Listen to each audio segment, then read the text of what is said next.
l'écroulement de la civilisation qu'on peut observer presque actuellement là, avec le dollar, avec les prises de conscience sociales des pays sous-développés, etc., qu'on veut bien garder sous-développés. Tout ça, est-ce que c'est précurseur à justement une époque où l'être humain va se prendre individuellement en main pour se centriciser? Oui. Ça fait partie des événements qui sont essentiels, qui font partie du plan de vie de la planète, qui coïncide avec le cycle de vie de la planète et qui coïncide aussi avec cette période de la planète où de grands changements doivent se manifester pour que l'homme prenne une certaine conscience. L'homme ne peut pas prendre conscience lorsqu'il y a de la grande richesse, de la grande opulence, ou lorsqu'il y a lorsque l'homme est à l'apogée de sa civilisation. L'homme prend conscience que lorsque la civilisation atteint un stage où elle n'est plus capable de le nourrir, et la civilisation aujourd'hui n'est plus capable de nourrir l'homme, et lorsque l'homme ne pourra plus être nourri par la civilisation en tant qu'individu, il sera obligé de se nourrir lui-même. Et c'est là que commencera son évolution, sa transmutation, le changement vibratoire de ses neurones, et ainsi de suite. Ça va être la fin de la première partie avec Bernard ce soir. Marc, un petit mot. On est obligé de laisser la salle. Les techniciens quittent à 11 heures. Mais on va quand même essayer d'en passer le plus possible. La première ici qui m'a sauté aux yeux tantôt, c'est le but de vos conférences. Pourquoi Bernard? Le but des conférences, c'est de sensibiliser le public à eux-mêmes ou à lui-même. Les gens, les individus qui forment un public ne sont pas sensibilisés à eux-mêmes, ils sont sensibilisés à des influences extérieures, et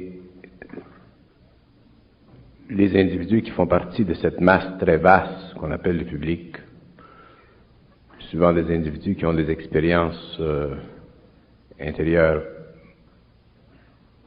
essentielles à leur évolution. Ces gens-là doivent comprendre l'importance de leur expérience et aussi comprendre l'importance de ne pas se laisser influencer de l'extérieur pour qu'ils puissent comprendre, connaître, vivre de leur expérience d'une façon de plus en plus totale. Alors, le but des conférences, c'est un début, parce qu'il y en a plusieurs. Un début des conférences, c'est justement ça, de sensibiliser le public ou les individus dans le public à eux-mêmes pour qu'ils apprennent à être de plus en plus autonomes, pour qu'ils apprennent à réaliser qu'ils ont en eux des facultés ou des sensibilités ou des perceptions ou des formes d'intelligence qui sont essentielles à leur évolution et qui font partie de leur évolution. Et tant que les hommes n'auront pas suffisamment d'appui de l'extérieur, leur démontrant l'importance de leur expérience personnelle, ils seront toujours portés à aller vers l'extérieur pour faire corroborer, pour faire expliquer ce qu'ils sentent et souvent ce qu'ils savent. Des individus dans le public doivent comprendre par le biais d'une instruction qui est la mienne, des aspects qui leur permettent éventuellement d'individualiser de plus en plus ce qu'ils sont, de reconnaître ce qu'ils sont et de ne pas toujours se fier sur les autres pour qu'ils puissent enrichir leur propre vie, leur propre personnalité. On va essayer de faire des réponses courtes, Bernard, parce qu'il y en a beaucoup de questions. Quelles sont les lois universelles à part de la loi d'harmonie et la loi du mensonge cosmique? Il y a beaucoup de lois universelles. Ce qu'on appelle les lois universelles, dans le fond, sont la façon ou les façons dont réagissent les unités composantes de l'universel.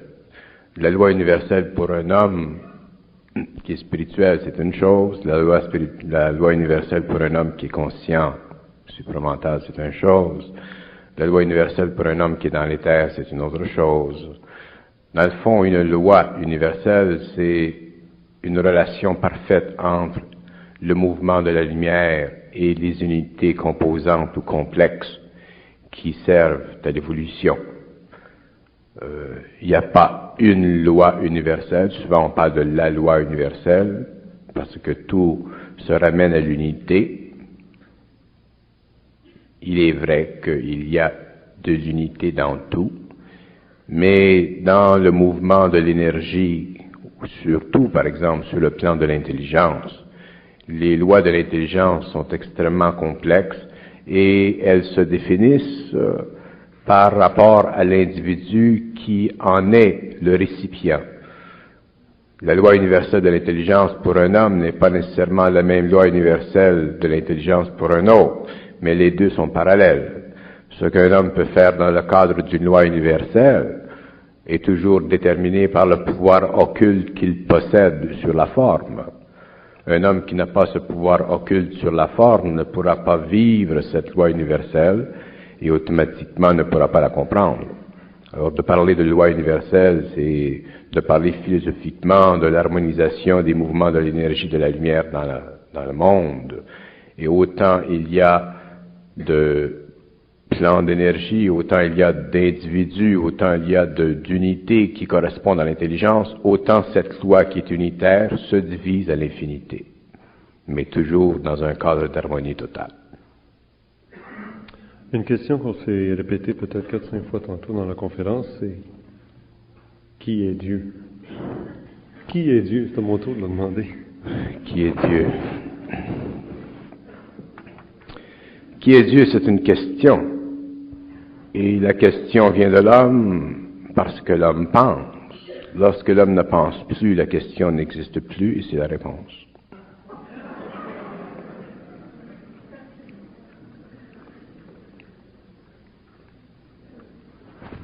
Et lorsque l'homme est dans cette réponse, ou qu'il est dans le savoir de cette réponse, et qu'il découvre d'autres plans de la réalité, il s'aperçoit que le concept de Dieu, le concept humain de Dieu, est un concept qui sert à l'évolution progressive de la spiritualité humaine, mais que, au-delà du mental inférieur de l'homme, le concept de Dieu ne sert plus à l'évolution parce que l'homme est déjà parfaitement en harmonie avec les forces de l'évolution. Et la qualité de lui-même qui fait qu'il demande cette question n'existe plus. Alors si la question n'existe plus, la réponse non plus. Et si la réponse n'existe pas, c'est parce qu'on n'en a pas de besoin. Et si on n'en a pas de besoin, c'est parce qu'elle ne sert pas. Et si elle ne sert pas, c'est parce qu'on n'en a pas de besoin.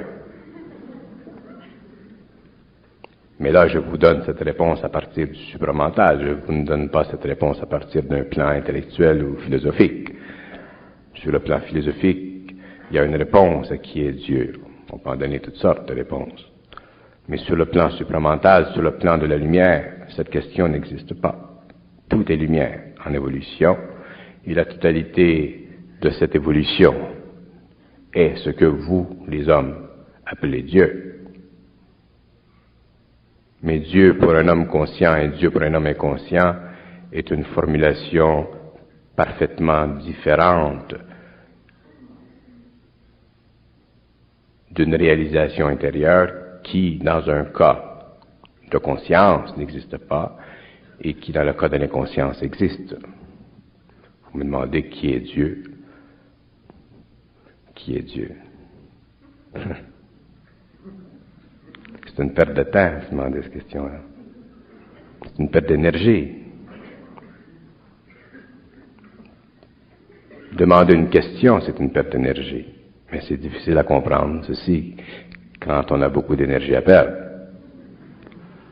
Mais quand on n'a pas d'énergie à perdre, la question ne vient pas au mental parce qu'elle n'est pas nécessaire. Elle nourrit pas le mental parce qu'il n'y a pas d'émotion qui la suscite. Moi, j'ai rien contre Dieu. J'ai rien contre le concept de Dieu. C'est un très beau concept. Il a servi beaucoup à l'humanité. Mais à un certain moment de l'évolution, ce concept-là est totalement humain. Il est plus nécessaire parce qu'il ne fait pas partie du réel. Il fait partie de la forme dont a besoin le réel pour l'évolution progressive de l'homme. Lorsque l'homme est dans la lumière, lorsqu'il vit avec l'énergie de la lumière, lorsqu'il entre dans les plans de la lumière, ce qu'il est ce qu'il voit, et ce qu'il voit est ce qu'il sait, et ce qu'il sait est la limite de son pouvoir créatif. Et il ne peut pas aller au-delà de cette limite, parce que la limite d'un être est toujours le pouvoir concret de cet être dans la condensation parfaite de tous ses plans. C'est comme si on parle de la limite du Christ. Le Christ a une limite, tous les êtres créatifs ont une limite, mais la limite du Christ est une limite qui est suffisamment vaste pour permettre que la conscience de son intelligence se répande dans le cosmos à une échelle suffisamment élevée pour que bénéficient tous les êtres dans ce cosmos. Mais pour l'homme, c'est la même chose. La limite de l'homme est toujours en relation avec son évolution sur le plan de l'âme. Et un homme qui a atteint le plan de l'âme et qui est en évolution en relation avec cette âme et qui devient, dans le cas échéant, un être descendant dans les mondes de la matière, n'a plus besoin d'un concept de Dieu pour vérifier la nature ou l'origine de la création, puisque les mystères de l'origine de la création font partie des mystères de la lumière et n'ont aucune concordance, aucun parallèle avec les propositions philosophiques de l'intellect humain. Qu'est-ce que vous voulez que je vous dise? Demandez une question, vous aurez une réponse. Tant que vous demandez une question, vous aurez une réponse. Tant que vous demanderez une question, ce sera pour avoir de la connaissance, dont la réponse sera la manifestation.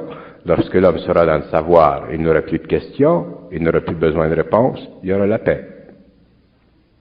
À ce moment-là, l'énergie qui est en lui sert à créer, et ça fait partie de ce que vous appelez le mouvement global, trinitaire, absolu de Dieu. Mais il faut faire attention, parce qu'aussitôt qu'on emploie le terme Dieu, le mot Dieu, quand on est supramental, on reçoit une vibration contraire. Parce que la vibration de la forme est toujours antécédente au temps de la conception de cette forme. Mais le temps de la conception de toutes les formes dans l'esprit humain fait partie de la mémoire de l'humanité. Et la mémoire de l'humanité est la prison de l'homme. Alors voici qui n'est pas une question. De ce que je comprends de cette conférence, c'est que vous nous dites qu'il n'y a pas de créateur, que nous deviendrons tous, un jour, par la lumière, des créateurs. C'est pas bête, ça.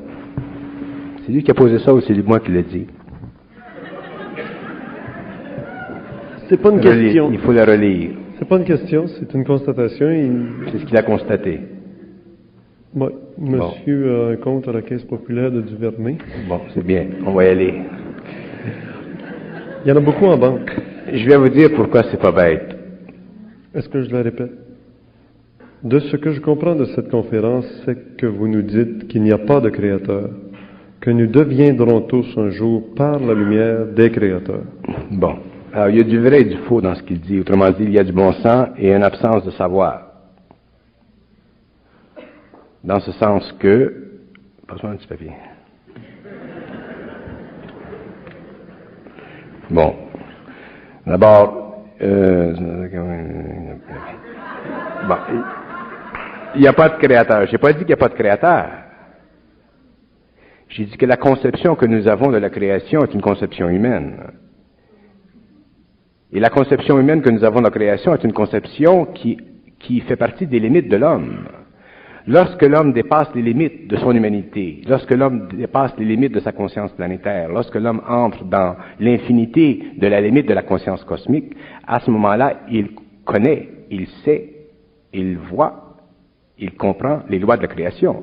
Mais les lois de la création, à ce moment-là, sont tellement vastes et sont tellement en dehors de la limite planétaire de l'intelligence de l'homme qu'elles ne peuvent pas être transmises dans le cerveau de l'homme par le biais des mots. Sans cela, l'homme ne pourrait pas vivre cette connaissance. Il deviendrait fou. Parce que plus on entre dans le cosmos, plus on entre dans l'infinité, plus la création devient prépersonnelle. Et plus on retourne dans l'infinité du prépersonnel, plus on s'aperçoit que la nature de la lumière est totalement inverse à la pulsation parfaite des absolus qui sont dans l'île du paradis. Alors automatiquement, la lumière, plus elle avance dans le temps, plus elle recule dans Dieu, et plus elle recule dans Dieu, plus elle s'enferme sur elle-même, et c'est justement le mouvement de s'enfermer sur elle-même qui permet à la lumière de créer des êtres comme les hommes qui deviennent plus tard créateurs. Alors l'homme, pour concevoir ce qu'il appelle Dieu, il doit réaliser d'abord que tout ce qui fait partie de sa mémoire humaine, tout ce qui fait partie de la mémoire de l'humanité, est une façon de lui aider à progresser selon des lignes de conduite qui sont déjà fixées par les lois de l'intelligence universelle. Mais lorsque l'homme entre et qu'il est en harmonie vibratoire avec les lois de l'intelligence universelle, il n'est plus dominé par les règles du jeu de l'intelligence universelle et à ce moment-là, il devient un être créateur. Alors je ne dis pas qu'il n'y a pas de Dieu, de créateur. Je dis que la conception de Dieu que nous avons est une conception humaine, est une conception purement planétaire. Est-ce que lorsque l'homme sera dans l'éthérique, l'homme verra que ce qu'il appelle Dieu est autre chose, hein, et que ça ne se comprend pas par les mots, autrement dit, ça ne se conceptualise pas. Et lorsque l'homme sera rendu à ce stage, automatiquement, il sera créateur parce qu'il fera partie de l'énergie qu'il sera en position de contempler, de voir et de véhiculer, et il pourra à ce moment-là réaliser son rêve philosophique d'être un jour un Dieu, autrement dit, d'être un jour un être créateur. Il n'y a pas de différence entre l'homme et Dieu. Il n'y a pas de différence entre l'homme et la lumière. La lumière est une totalité parfaite qui se subdivise infiniment, qui se diffuse dans le cosmos et qui crée à l'échelle de son temps des unités qui éventuellement deviennent des hommes, qui éventuellement sont remplis d'elle et qui éventuellement deviennent des extensions créatives d'elle. Mais dès que l'on pense en termes d'infinité, on divise l'homme en deux. L'homme cosmique, l'homme planétaire, et on ne connaît pas l'homme cosmique. Automatiquement, on reste simplement avec l'homme planétaire, l'homme philosophique, et on diminue en nous, par le biais de notre façon de penser, notre pouvoir de contempler l'intelligence, de savoir, de vivre de l'intelligence et d'explorer par l'intelligence et les mouvements de cette intelligence dans nos corps qui nous amènent à l'éther, les différentes dimensionnalités du cosmos. Ce n'est pas le but de la vie de comprendre Dieu. Le but de la vie, c'est de se comprendre soi-même. Lorsque l'on se comprend soi-même, on sait qu'est-ce que ça veut dire comprendre Dieu.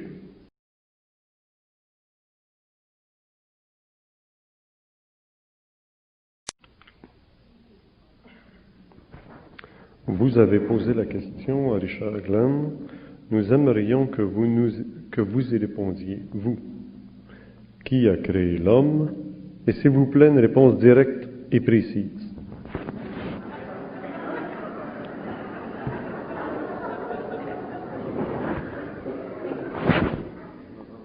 Je me venge. C'est une manière de se venger. Qui a créé l'homme?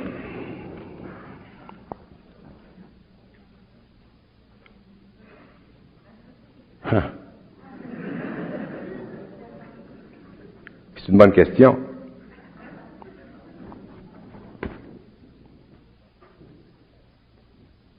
Maintenant, est-ce que la question est valable? Elle est valable si on s'y intéresse. Et si on s'y intéresse, on veut une réponse. Et si on veut une réponse, on cherche à comprendre la question et la réponse en même temps parce qu'on a émotivement une raison qui nous amène à découvrir le pourquoi de notre origine afin que nous puissions, au niveau de notre intellect, de notre intelligence, nous situer dans le cosmos. Mais on ne peut pas se situer dans le cosmos par une question répondue. On se situe dans le cosmos dans le vide total de notre conscience. C'est dans le vide de la conscience de l'homme que l'homme se situe dans le cosmos. Ce n'est pas par l'explication philosophique ou cosmologique à l'aide des mots qu'il peut se situer. Alors ma réponse à d'où vient l'homme, qui a créé l'homme, c'est celle-ci. C'est que tant que vous chercherez à connaître les origines de l'homme, vous chercherez à connaître les mystères de l'homme. Et tant que vous chercherez à connaître les mystères de l'homme, vous ne pourrez pas connaître votre propre mystère. Et tant que vous ne connaîtrez pas votre propre mystère, vous ne pourrez pas répondre à la question d'une façon parfaite et à la conceptualiser d'une façon parfaite, parce qu'elle sera toujours parfaitement incomprise de la part de votre intelligence inférieure. C'est seulement lorsque vous serez en contact avec votre intelligence supérieure que vous pourrez avoir réponse à la question de l'origine de l'homme, et à ce moment-là, votre intelligence supérieure vous dira que ce n'est pas important. Et à ce moment-là, votre intelligence inférieure sera bousculée, sera un petit peu vexée, et c'est justement le but de l'intelligence supérieure de bousculer et de vexer l'intelligence inférieure pour amener l'homme, éventuellement, à ne pas demander de questions. Parce que ça, c'est difficile à comprendre, pourtant c'est si facile à vivre. Je comprends que les gens aient de la difficulté à comprendre qu'une question n'est pas nécessaire. Elle est nécessaire pour l'homme au stage de son évolution. Mais il viendra un jour où l'homme n'aura plus de questions parce qu'il n'aura plus de matériel dans son mental inférieur qui le forcera émotivement à demander une question. Et c'est lorsque l'on n'a plus à se demander de questions, surtout concernant les mystères de l'évolution, que l'on sait. Et lorsque l'on sait, on n'est plus intéressé à la connaissance. Lorsque l'on sait, on n'est plus intéressé à la question. Parce que lorsque l'on sait, on n'est plus emprisonné dans la forme qui crée à l'homme l'anxiété philosophique. Alors, c'est beaucoup plus facile pour moi de vous répondre comme je vous réponds, mais d'un autre côté, c'est beaucoup plus difficile parce que je ne fais pas plaisir à votre intellect. Si je faisais plaisir à votre intellect, à ce moment-là, ce serait plus facile, mais vous ne comprendriez rien. Tandis que si je ne fais pas plaisir à votre intellect et que je ne réponds pas à votre question, j'aide directement à vous amener à confronter le réel en vous-même, même si vous n'êtes pas capable de le sentir au niveau de l'intelligence, de votre intelligence supramentale. Et c'est ça le but du travail supramental sur la Terre. Le but du travail supramental sur la Terre, ce n'est pas de donner à l'homme de la réponse à la question. Il y a suffisamment d'hommes très éclairés dans le monde occidental qui peuvent vous répondre à cette question. Rudolf Steiner, c'en est un exemple. Il y a beaucoup d'autres qui peuvent répondre à votre question, d'où vient l'homme? Mais vous verrez un jour que ce n'est pas la réponse à la question qui est importante, c'est le vide derrière la question. Et la réponse à la question vous spiritualisera, vous amènera dans la connaissance des mystères de l'homme, mais ne vous amènera pas à la conscience du supramental. Dans le supramental, l'intelligence, elle est pleine parce que le savoir, il est plein, parce que le désir du savoir n'existe plus. Et c'est là que l'homme doit aller, et c'est pourquoi je dois vous répondre ainsi. Mais pour répondre à votre question, pour vous permettre d'avoir accès à une réponse, regardez les textes de Rudolf Steiner et vous verrez que son explication de l'origine de l'homme est suffisante pour l'homme et qu'elle est d'ailleurs très belle et très grande. Mais moi, je ne peux pas vous dire et je ne peux pas vous répondre parce que mon travail ne se situe pas au niveau de la connaissance de l'homme. Mon travail, ce n'est pas de donner à l'homme de la connaissance, c'est de détruire les raisons dont il se sert pour constamment alimenter son intellect, et ce travail doit continuer parce que son intellect, à un certain moment donné, doit cesser de fonctionner. Et lorsque l'homme commence à comprendre ceci, lorsque l'homme commence à cesser de se demander des questions, l'homme entre dans la conscience supramentale et l'homme me comprend facilement parce que je suis très facile à comprendre.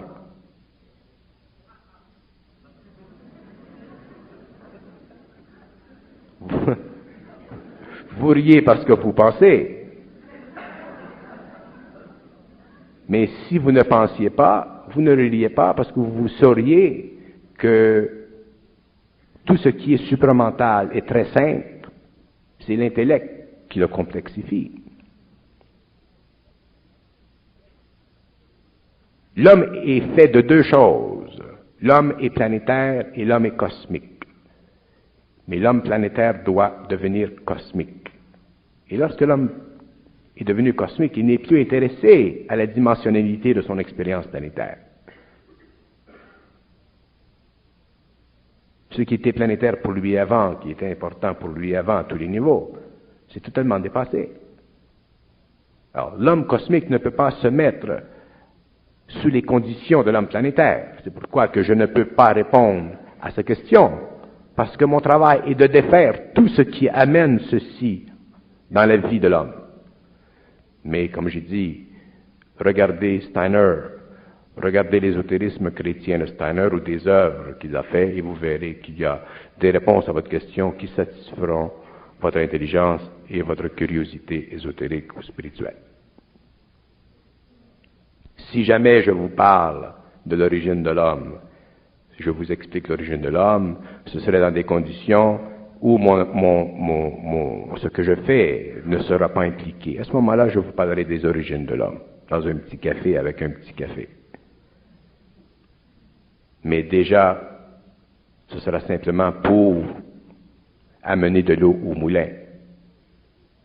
Mais le point que je veux faire, c'est que les hommes doivent un jour réaliser que c'est devenu très important d'arrêter de se demander des questions.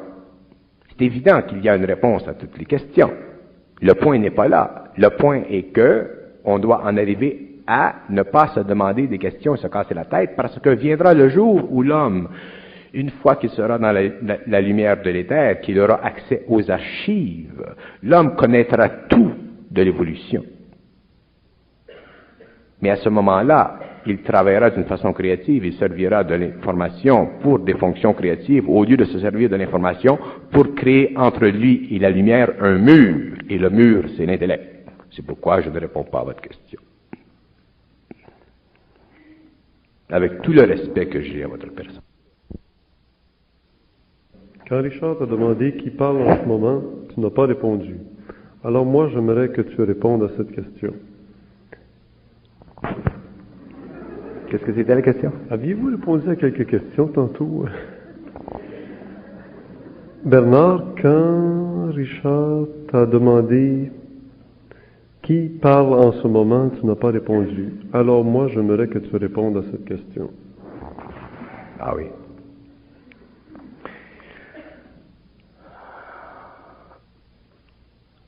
Qui parle en ce moment? Bon. Dans l'homme, il y a l'esprit de l'homme. Il y a l'ego de l'homme, il y a l'âme de l'homme et il y a la lumière. Quand l'ego de l'homme est transmuté en esprit, que l'homme fait le don de sa personnalité, l'homme, sur le plan de la personnalité, est lié à l'esprit en lui. L'esprit en lui fait partie de la transmutation de son ego. C'est-à-dire que l'esprit est la liaison entre, entre son mental supérieur et son mental inférieur. L'esprit, c'est une énergie qui fait partie de l'homme, c'est une condition de sa conscience qui lui permet d'entrer en communication avec des plans supérieurs de l'évolution, c'est-à-dire des plans où la lumière est. Et lorsque l'homme est capable, par vibration, de communiquer, d'être en harmonie vibratoire avec cette énergie, automatiquement l'énergie, elle descend et elle fait vibrer son esprit. Et lorsqu'elle fait vibrer son esprit, par le biais du corps matériel, manufacture de l'information qu'on appelle le langage. Alors si vous me demandez qui parle en moi, Je peux dire plusieurs façons. Je peux dire c'est moi qui passe sur un autre plan. Je peux dire que la lumière active mon énergie sur un autre plan. Je peux dire que c'est la manifestation de la lumière sur un autre plan. Je peux dire que c'est la façon à la lumière de se manifester dans mon esprit sur un autre plan. Mais d'une façon ou d'une autre, je n'anthropomorphiserai pas l'origine de ce qui est dit. Parce qu'à ce moment-là, je tomberai encore dans la forme. Alors, la lumière a le pouvoir de se manifester comme elle veut, sous tous ses aspects, et lorsque l'homme est en relation avec cette énergie, et qu'elle passe par son mental supérieur, elle devient de l'intelligence. Parce que la lumière n'est pas simplement de l'intelligence. La lumière est de la volonté, la lumière est de l'intelligence, la lumière est de l'amour, et la lumière est 4 autres principes qui ne sont pas connus dans le cosmos encore. Alors la lumière, quand elle se manifeste par le biais d'un outil qui est développé, le corps mental supérieur, elle se manifeste, et si on est spirituel, on a tendance à dire, bon, ben, c'est notre ange gardien qui parle, ou c'est un être supérieur qui parle, et ça, c'est toujours conditionnel au désir que l'on a d'être en communication avec un être qui est au-dessus de nous. Et c'est normal. Mais lorsque l'on a suffisamment compris les lois de la dépersonnification de la forme, on s'aperçoit que tout rapport entre l'homme, au niveau de son esprit, et le cosmos, au niveau de sa lumière, est un rapport total, unitaire, qui provient du fait que la lumière est en fusion avec l'âme, et c'est tout ce dont a besoin l'homme pour évoluer et devenir créateur. Et à ce moment-là, la question concernant le qui vous parle est une question qui revient encore à la même nature que la question de l'homme, à l'origine, la valeur de l'origine. Mais la valeur de l'origine de toute chose est toujours une condition intellectuelle de celui qui pense. Le chien ne pense pas, pourtant il a une origine et il vit sa vie en harmonie avec la nature. L'homme pense, il détruit l'harmonie entre sa vie et l'énergie parce qu'il pense. Un homme, un jour, ne pensera pas, et il vivra encore en harmonie avec la nature, mais avec la faculté de comprendre ce qu'il sait, tandis que le chien ne comprend pas ce qu'il est. C'est la différence entre l'homme et le chien. Et plus tard, au cours de l'évolution, viendront d'autres niveaux d'hommes, d'autres êtres, une autre humanité, qui sera encore plus élevée en vibration et qui n'aura plus besoin de se servir de l'éther pour créer de la forme, parce que ces hommes-là seront déjà dans la lumière de l'énergie et se serviront de l'énergie pour créer le plan dont ils auront besoin pour véhiculer cette énergie, de sorte que l'homme pourra penser telle chose et c'est telle chose qui se manifestera. Autrement dit, l'homme sera arrivé dans un autre stage de l'évolution créative. Et ainsi de suite. On veut toujours comprimer, compresser, mettre une limite, une origine. C'est la plus... Mettre une origine, chercher l'origine des choses, c'est une perversion de la nature, de l'intelligence. C'est pour ça aujourd'hui que la science est une perversion de l'intelligence, mais elle est une manifestation de cette intelligence dans le mental inférieur de l'homme pour l'évolution, sur le plan matériel, d'une structure matérielle qui est de plus en plus bénéfique à l'homme matériellement. Mais vient un temps où l'énergie de l'intelligence passant par un mental inférieur qui est influé par l'émotionnel, vient un temps où l'intelligence créative du cosmos n'est plus une intelligence créative, elle devient une intelligence destructive. Et c'est à ce stage que nous sommes aujourd'hui rendus. La science aujourd'hui ne sert plus l'homme, elle le dessert.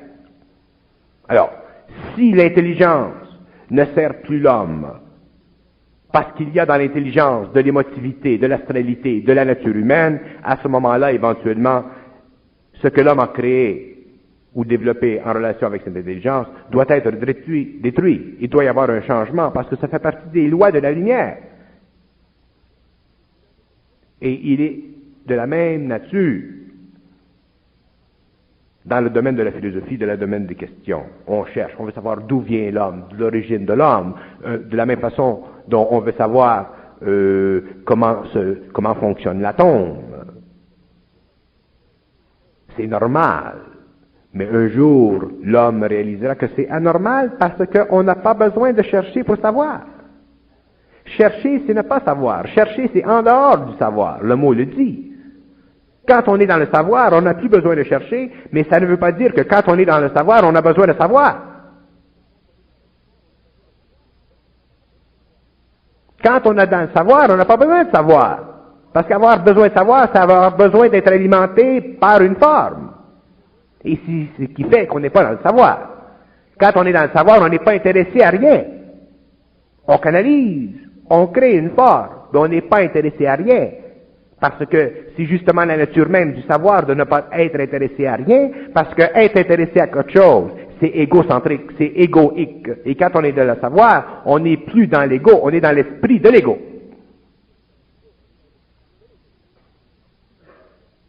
Et de ceci, de cette situation, de cet état de vie, se constituent tous les autres aspects du savoir que l'on canalise à l'homme, pour amener l'homme à comprendre ce que nous disons et pour amener l'homme à réaliser que ce que nous disons est très simple à comprendre.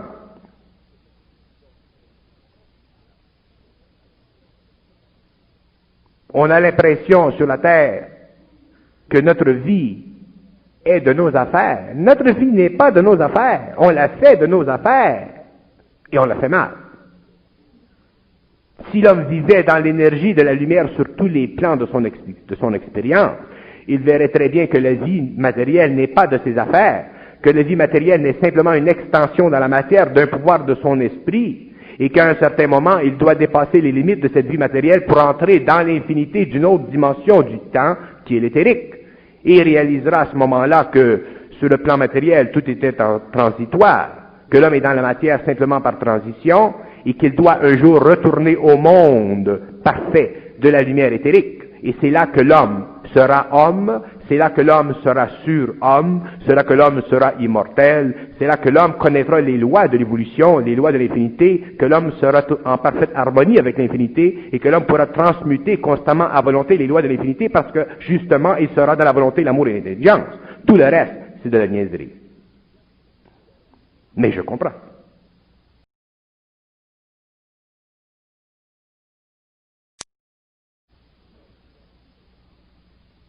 L'ignorance, c'est un état d'esprit.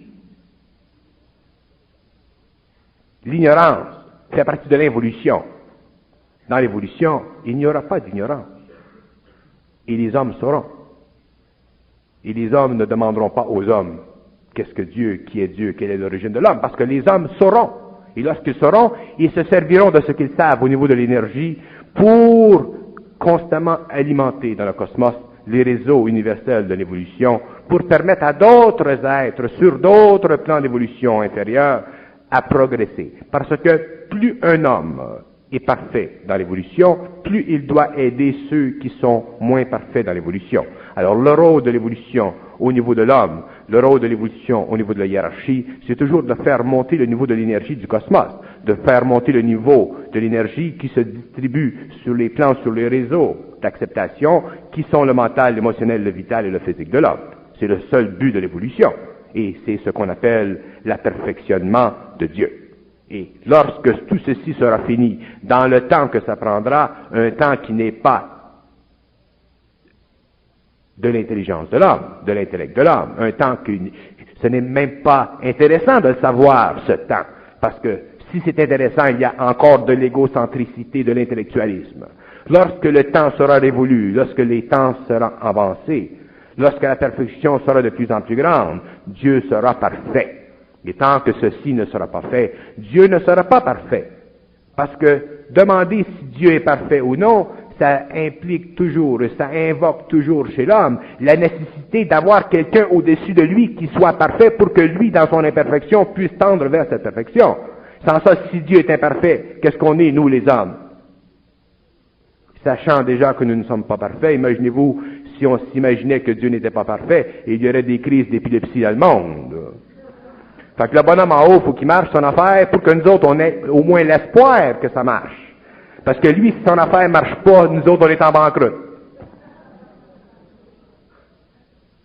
Mais ça fait partie des jeux de l'esprit de l'homme, ça fait partie des jeux de l'intellect de l'homme, ça fait partie des jeux de l'émotion de l'homme. Et c'est pourquoi que l'homme n'est pas lui-même. L'homme n'est pas dans sa lumière, l'homme n'est pas créateur, l'homme n'est pas autonome. L'homme n'est pas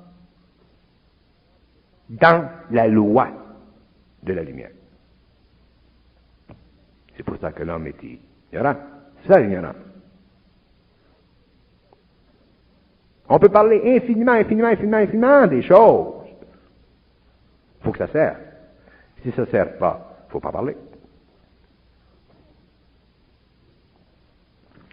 Peut-on accéder à la conscience pure par étapes où le passage au supramental par l'initiation solaire ou autre se fait d'un coup?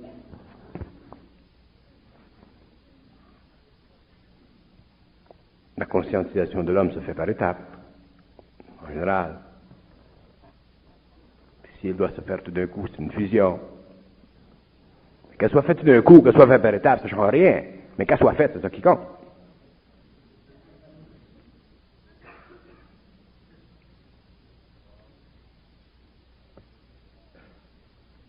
Si vous avez rien assez fort pour que ça se fasse tout d'un coup, tant mieux. Puis s'ils sont moins forts, mais attendez. Que ça se fasse, c'est ça qui compte. Et ça se fera. Avec ceux qui doivent le vivre. Ceux qui ne vivront pas la conscience supramentale sur la Terre devront mourir pour évoluer sur d'autres planètes, pour ne pas empêcher l'évolution de la planète ici. C'est normal.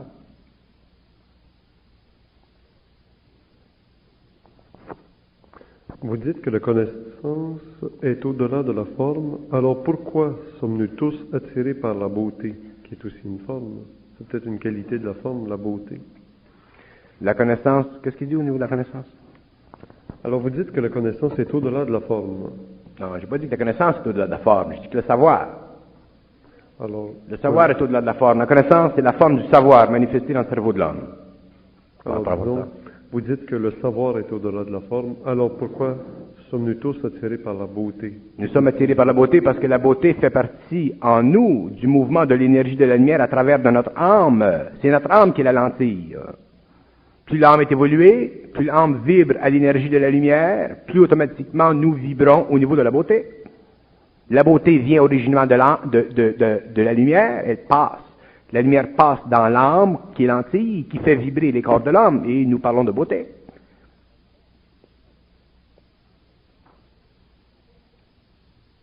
La beauté, c'est une vibration. Sur le plan humain, ça devient une vibration manifestée dans une forme. Parce que l'homme a besoin sur le plan humain, à cause de ses sens, il a besoin d'une forme pour sentir la vibration. Mais l'homme peut changer très facilement de plan et ne pas voir de forme et sentir la beauté.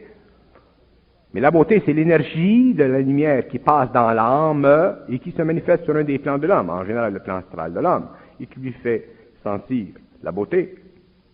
Et c'est ce qui permet à l'homme de créer de belles choses, des artistes, les chansonniers, les gens qui donnent à l'humanité un peu d'esthétique. Mais lorsque l'homme devient inconscient, lorsque la conscience diminue sur la planète, la beauté se perd et se perd. Et regardez aujourd'hui dans le monde, vous verrez que plus nous avançons, plus la beauté de l'homme, la beauté de la civilisation se déplace, et se déplace, et se déplace, et se déplace. La beauté devient de plus en plus rare. Et ce qui est plus intéressant, c'est que la beauté maintenant, dans la civilisation de la décadence, se transporte dans un domaine qui est le résultat de la très grande exigence technique du mental de l'homme. Autrement dit, la beauté se déplace dans l'électronique, dans la science de la matière. Avant, on parlait de la beauté des œuvres de musique, ainsi de suite. La beauté était d'ordre démonstratif, l'architecture. Mais aujourd'hui, on voit que la beauté s'en va dans la science technique, les microscopes, toutes ces choses. Autrement dit, la lumière qui passe par l'âme, avant, se situait beaucoup sur le plan émotionnel parce que l'homme n'était pas encore dans le mental. Et maintenant que la science est très développée, que l'homme est beaucoup dans le mental inférieur, la beauté se situe là. Il viendra un jour où la beauté passera de ce plan du mental inférieur, de la beauté de la technique, à un autre plan encore. De sorte que ce qui était beau pour l'homme sur le plan de son émotivité est remplacé aujourd'hui par la beauté. Vous parlez à un ingénieur ou à un technicien, il trouve très beau le travail technique de la science, il a raison, sur le plan mental inférieur, et avec le passage de l'homme à un autre niveau d'évolution, ce que l'homme trouvera beau dans ce temps-là sera une autre étape de la beauté. La beauté fait partie du mouvement de l'infinité dans la conscience de la lumière de l'homme, par le biais de l'esprit de l'âme, pour renforcer chez l'homme la capacité d'intégrer le plus possible toutes les dimensions de son activité. Vous me considérez comme un guide. Laissez-moi qu'on rentre une minute. D'abord, tant que vous allez me considérer comme un guide, que vous me considériez comme un homme qui est fun, comme un homme qui dit quelque chose d'intéressant, nouveau, particulier, que vous me considériez comme un homme qui a quelque chose à dire, ça c'est une chose. Mais que vous me considérez comme un guide, ça c'est une autre chose. Puis si vous me considérez comme un guide, vous allez vous faire téléguider.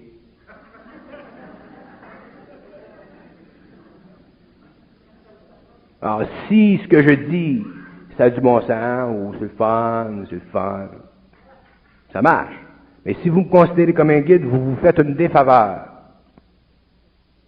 Parce qu'à ce moment-là, je deviens pour vous une béquille. Je deviens pour vous une sorte de maître. Et c'est fini, ça. Je l'ai déjà dit. Les gourous et les gouzous, on n'a plus besoin. Ils ont fait leur job.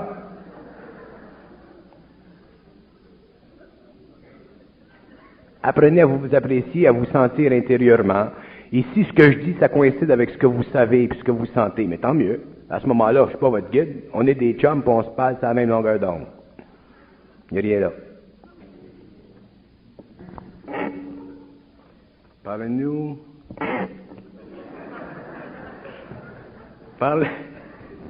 du fonctionnement des homologues universels dans l'univers. L'homologue universel dans l'univers, c'est d'enregistrer pour l'homme toutes les facultés possibles de son entendement, c'est-à-dire de permettre à l'homme d'enregistrer consciemment dans l'infinité de sa perception, dans le moment où il vit, suffisamment d'informations sur le plan vibratoire pour permettre que l'homologue universel puisse un jour rentrer en contact avec lui et établir une liaison au niveau de l'âme pour qu'un jour ils puissent développer ensemble des plans d'évolution. Ça, c'est une petite définition. Quelle sorte d'homologue universel fusionne avec l'homme? Les homologues universels sont de plusieurs natures, il y en a des milliards, et ceux qui fusionnent avec l'homme sont ceux qui doivent fusionner avec tel individu. Alors, selon l'évolution de tel homme, il y a tel homologue universel. Les homologues, à cause de la nature prépersonnelle de leur luminosité, peuvent facilement voir dans une planète ou dans un réseau de planètes certains individus qui ont un potentiel quelconque. Alors, un homologue universel qui est très évolué va aller chercher un homme très évolué et va essayer de l'amener à un niveau de fusion éventuel. Un homologue universel qui a moins d'expérience va prendre moins de chance et va s'organiser pour aller chercher un homme qui est un petit peu moins évolué et va essayer aussi de l'amener vers la fusion. Alors, un homologue universel, suivant son expérience, va aller chercher un homme d'expérience. Plus l'homme est évolué, plus l'homologue universel est évolué, ainsi de suite. Un homologue universel peut-il vivre deux fois dans la même galaxie? D'abord, un homologue universel les homologues universels ne vivent pas dans la galaxie. Les homologues universels sont en dehors du temps. Pourquoi l'homme n'a-t-il pas fusion avec Jésus de Nazareth? Pourquoi l'homologue n'a-t-il pas fusionné avec Jésus de Nazareth? Qu'est-ce que vous en savez? Qu'est-ce que vous en savez que Jésus de Nazareth n'était pas fusionné? Je vais vous dire une chose concernant Jésus de Nazareth. C'est intéressant parce que personne ne le sait. Les seules choses intéressantes, c'est les choses que les gens ne savent pas. Parce qu'elles ont jamais été dites. Dans Jésus de Nazareth, il y a 7 facultés. La première faculté, c'est la faculté matérielle. La deuxième faculté, c'est la faculté vitale. La troisième, c'est la faculté émotionnelle. La quatrième, c'est la faculté mentale inférieure. Les 3 autres facultés supérieures étaient tellement élevées en lui que sa conscience, à partir du moment où il a vécu la fusion,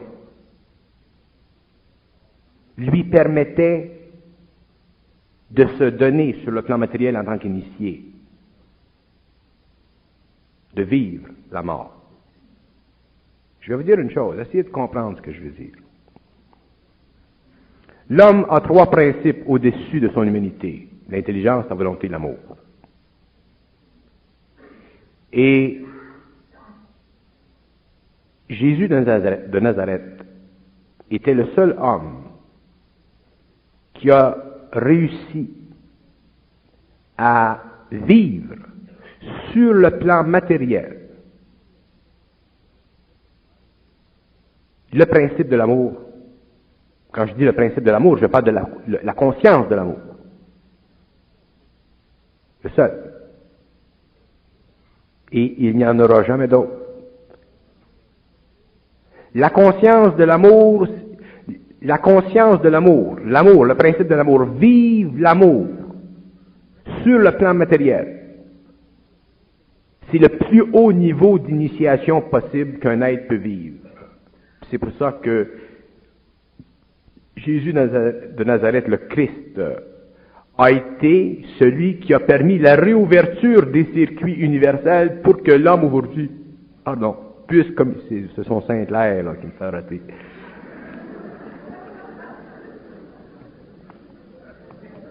C'est à cause de cette capacité extraordinaire qui fait partie de sa propre évolution qu'il a pu réouvrir les circuits universels entre l'homme et la lumière. Et ça, c'est parce qu'il a été capable de vivre sur le plan matériel de l'amour, du principe de l'amour. Et c'est le seul être dans l'évolution de l'homme, passé et futur, qui a amené l'amour sur la terre, qui a vécu dans ses principes inférieurs l'amour cosmique.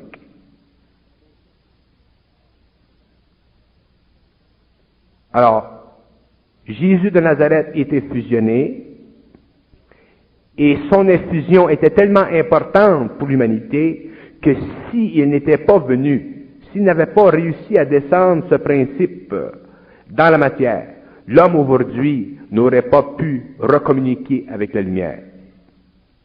Il y a des êtres qui vivent le principe de l'intelligence sur la terre, dans la matière, mais ils ne peuvent pas vivre le principe de l'amour dans la matière. Moi, j'en suis un. Je ne vis pas le principe de l'amour dans la matière.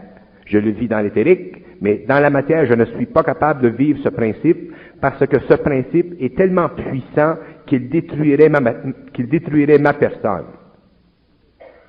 Je peux vivre de l'intelligence, du principe de l'intelligence dans la matière, ou du principe de la volonté dans la matière, mais je ne peux pas vivre du principe de l'amour dans la matière. Dans l'éthérique, c'est une autre chose. Et les hommes de la 6e race vivront du principe de l'amour dans l'éthérique, et le principe de l'amour dans la matière n'aura été vécu, connu et su et compris que par Jésus de Nazareth. Je vous dis ça en passant comme ça. Ce que l'on appelle l'amour sur la terre, c'est le sentiment de l'amour, l'amour spirituel. Je parle du principe de l'amour. Un homme ne peut pas vivre du principe de l'amour dans la matière. La preuve, regardez les saints, les grands êtres de l'Église, qui ont lévité en présence de l'énergie. Ils devaient être automatiquement sujets aux lois de la lumière pour vivre le principe de l'amour qui les amenait à un état d'extase extraordinaire, qui les ramenait une fois qu'ils étaient dans la matière, qui les forçait à vivre une vie très, très, très simple. L'homme ne peut pas vivre de l'amour dans la matière. Puis ça, c'est d'ailleurs un des grands secrets de l'évolution. Le Christ est venu pour donner à l'homme la connaissance de ce principe. Jamais l'homme n'a pu vivre ce principe. Il en a vécu des formes idéalisantes, mais il n'a jamais pu vivre de ce principe parce que l'amour est un principe de créativité, de création, et c'est seulement dans les terres que l'homme le vivra. Mais l'homme, avant ça, doit vivre l'intelligence, parce que l'homme ne peut pas passer dans les terres s'il n'a pas d'intelligence. Je ne sais pas pourquoi est-ce que je vous dis ça, mais je sais que c'est très intéressant qu'on le sache, autant vous-même que moi-même, parce que quand je le parle, je l'apprends. Si je ne parle pas, je n'apprends rien. Pourquoi l'homologue n'a-t-il pas fusionné? Bon, on a répondu à cela. Qu'advient-il de cet homologue? Lorsqu'un homologue fusionne avec un être, cet être et lui-même deviennent parfaitement réunis, et lorsqu'ils sont parfaitement réunis, ils sont parfaitement unis dans le secret de leur mystère, et personne ne peut savoir qu'est-ce qui se passe entre eux et lui. Un homme qui fusionne avec un homologue universel vit un secret avec cet être, et c'est ce secret-là qui fait partie des fameuses lois des nombres que l'on connaît lorsqu'on entre dans l'éther et qu'on manipule les différents rayons d'énergie. Mais ça fait partie du secret de cette âme et de cet homologue. Fini. Mais j'ai parlé de l'amour du Nazaréen, ainsi de suite, là. Et j'en ai parlé pour une raison qui va au-delà de la simple conversation. J'en ai parlé pour une raison afin de fixer dans l'esprit de l'homme un principe de réalité que l'homme un jour reconnaîtra comme étant véritable. Et ce principe de réalité, c'est celui-ci, c'est que l'amour que connaît l'homme, l'amour humain, ce n'est pas l'amour. C'est une condition astrale de l'amour. Tandis que l'amour, le principe de l'amour cosmique se situe dans le mental supérieur de l'homme et n'est pas conditionnel à la conscience